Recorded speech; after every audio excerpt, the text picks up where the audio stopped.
I hope you'll understand that it's in your best interests to take responsibility for everything you do. But that's only the beginning. I'm also going to suggest that many times it's even best to accept responsibility for the mistakes of others, especially when you're in a managerial or leadership role. I can hear you saying, "What? Accept responsibility for someone else's mess-ups? Why would I want to do something like that?" Well, that's a fair enough question, and over the next few minutes, I'll try to answer it. One of my weak points in my personal life is I don't like technical stuff. So even though I have to be on Twitter and Instagram and Facebook, I don't care for that. So guess what? I find somebody who loves to do that. You know, I find somebody who has a strength where I have a weakness, and I partner with them. All you're trying to do is get to the goal. No one gets there by themselves. Everybody needs help. Now, when you know what you got going for you, be confident, not cocky.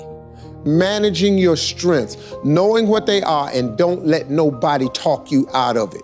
And that gets you fight ready. You get fight ready like that. You got to know you. Helps you develop your skills.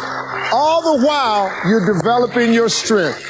You just got to keep developing the strength. Don't let anybody talk you. At the same time, you must work on improving your weaknesses.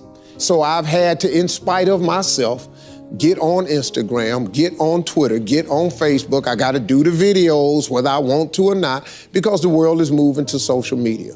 If I had as many followers as Kim Kardashian, I probably wouldn't even have to do this TV show.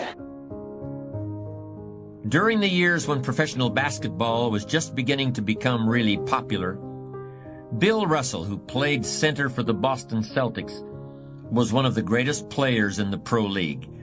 He was especially known for his rebounding and his defensive skills. But like a lot of very tall centers, Russell was never much of a free throw shooter. His free throw percentage was quite a bit below average, in fact.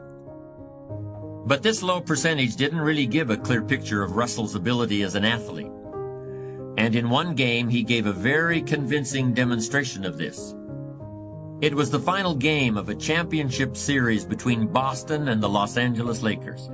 With about 12 seconds left to play, the Lakers were behind by 1 point, and Boston had the ball.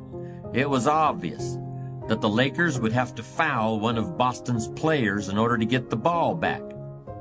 And they chose to foul Bill Russell. This was a perfectly logical choice, since statistically, Russell was the worst free throw shooter on the court at that moment. If he missed the shot, the Lakers would probably get the ball back, and they'd still have enough time to try to win the game. But if Russell made his first free throw, the Lakers' chances would be seriously diminished, and if he made both shots, the game would essentially be over. Bill Russell had a very peculiar style of shooting free throws. Today, no self-respecting basketball player anywhere in America would attempt it.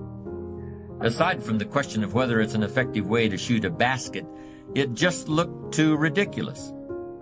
Whenever he had to shoot a free throw, the 6'11" Russell would start off holding the ball in both hands about waist high.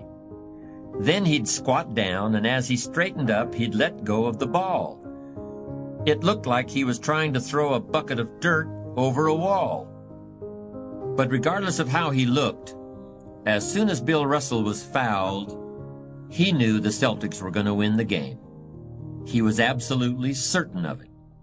Because in a situation like this, statistics and percentages mean nothing. There was a much more important factor at work. Something that no one has found a way to express in numbers and decimal points.